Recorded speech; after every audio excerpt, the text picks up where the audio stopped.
ఇప్పుడు స్వేదపత్రము శ్వేత అక్షరాలు మారినాయి అంతే. 50 లక్షల కోట్లనా 50 లక్షల కోట్ల సంపద ఏడ సృష్టించినావు? అది వీళ్ళు సంపాదించి పేస్తారు, కుటుంబం సంపాదించుకుంటారు. అందుకే దుబాయ్లో మస్కట్లో పోయి పెట్రోల్ పెట్టినట్టు పోయి.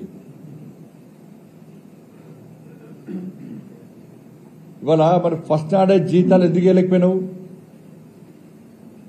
తెలంగాణ రాష్ట్రంలో భూములు అమ్మే పరిస్థితి ఎందుకు వచ్చింది? 6 లక్షల కోట్ల అప్పులు చేయాల్సిన అవసరం ఏమొచ్చింది? ప్రతి ఆర్టీసీ ఎందుకు నిర్వహణ అయిపోయింది? డిస్కంలు ఎందుకు డీలా పడుతున్నాయి? ఉద్యోగస్తులకు ఇలా ప్రమోషన్లు కానీ శాలరీస్ కానీ ఎందుకు ఇస్తలేరు? దళిత బంధు అందరికి ఎందుకు ఇయ్యలే? 3 ఎకరాలు ఎందుకు ఇయ్యలే? పోడు భూముల పట్టాలు ఎందుకు ఇయ్యలే? ఆ స్వేదపత్రం చూస్తే ఈ ఒక్కసారి అబద్దాలు ఆడి ఆడి తెలంగాణ రాష్ట్ర ప్రజల కుంభం ముంచిన తర్వాత 2 సార్లు ముంచారు, 3ఓసారి ప్రజలు గుర్తించి ఇవాళ వాళ్ళని మొత్తం తగిన గుణపాఠం చెప్తే కూడా ఇంకా అబద్దాలు ఆడుతున్నారు. ఈ గవర్నర్ ఎందుకంటే ఈ కొండగట్టుకు వెమ్లవాడ పైసలు ఇచ్చినట. ఆయన కొండగట్టుకు వెమ్లవాడ అభివృద్ధికి పైసలు ఇచ్చినట. ఉన్న 5 కోట్ల రూపాయలు మనం తీసుకోవే ప్రయత్నం చేసిండు కామారెడ్డికి. ఇది నేను స్టేట్మెంట్ ఇచ్చినాక నేను ఆరోపిస్తే విమర్శిస్తే ఆపేయండి. జగిత్యాల మీటింగ్ పెట్టి కొండగట్టు అంజనకు పైసలు ఇస్తాడు. విమలవాడకు వచ్చి మా 20,000 అన్నాడు, నేను పెళ్లి చేసుకున్నా అన్నాడు. అన్ని చెప్పాడు కేసీఆర్, ఒక్క పైస ఇవ్వలే. ఇవాళ వాళ్ళ స్వేదపత్రం చూస్తే గ్రామాల అభివృద్ధికి నిధులు విడుదల చేసినాడు. చూపెట్టు, నేను చాలాసార్లు డిమాండ్ చేసిన. నువ్వు ఇవాళ స్వేదపత్రం విడుదల చేసినావు, చలో డీటెయిల్ రిపోర్ట్. ఇలా గ్రామాలు వైకుంఠ ధామాలు మీ ముఖాలకి వైకుంఠ ధామాల పైసలు ఎవరిచ్చో తెలియదు మీకు. వైకుంఠ ధామాల పైసలు ఎవరి? 14th 15th ఫైనాన్స్ పైసలు ఎవరి?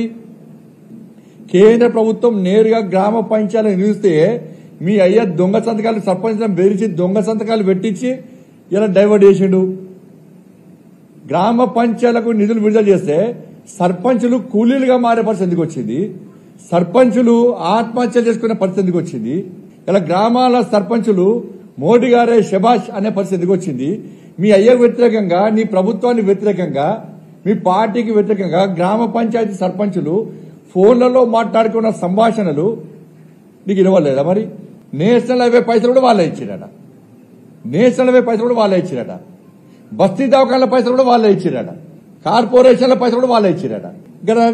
ఏకగ్రీవంగా గెలిచిన సర్పంచ్ల పైసలు ఇవ్వలే, నువ్వు గ్రామ పంచాయతీల పైసలు ఇవ్వలే. సింగరేణి పైసలు వాడుకుంటువి, ఆర్టీసీ పైసలు వాడుకుంటువి, విద్యుత్ శాఖ పైసలు వాడుకుంటువి, గ్రామ పంచాయతీ పైసలు వాడుకుంటువి. ఏమి ఇవ్వకుండా ఇలా సర్వనాశనం చేసి చిప్ప చేతికిచ్చి ఒక్కొక్కరి పేరు మీద 1,60,000 అప్పు చేస్తేవి, ఒక్క నోటిఫికేషన్ ఇవ్వబోతేవి, నిరుద్యోగ వృత్తిస్తాను ఇవ్వబోతేవి.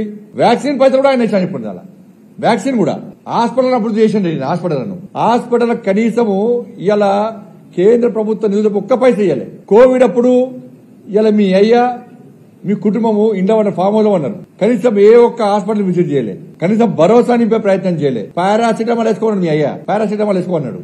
మాస్కులు లేకుండా ఫ్లెక్సులు లేకుండా తిరుగుతున్నాడు. పేరే పారాసిటమాల్ ముఖ్యమంత్రి అని చెప్పన్నారు. భారత్ బయోటెక్ తెలంగాణ రాష్ట్రంలో ఉంది, అక్కడ వ్యాక్సిన్ తయారు చేశారు. గది కూడా తెలియదు మీ అయ్యకు సోయలేదు. నరేంద్ర మోడీ గారు వచ్చేదాకా తెలియదు. దాదాపు 80 దేశాలకు వ్యాక్సిన్ అందించిన ఘనత నరేంద్ర మోడీ ప్రభుత్వాన్ని. ఈ తెలంగాణ రాష్ట్రంలో పేదోళ్లకు ఉచితంగా వ్యాక్సిన్ అందించిన ఘనత నరేంద్ర మోడీ ప్రభుత్వాన్ని.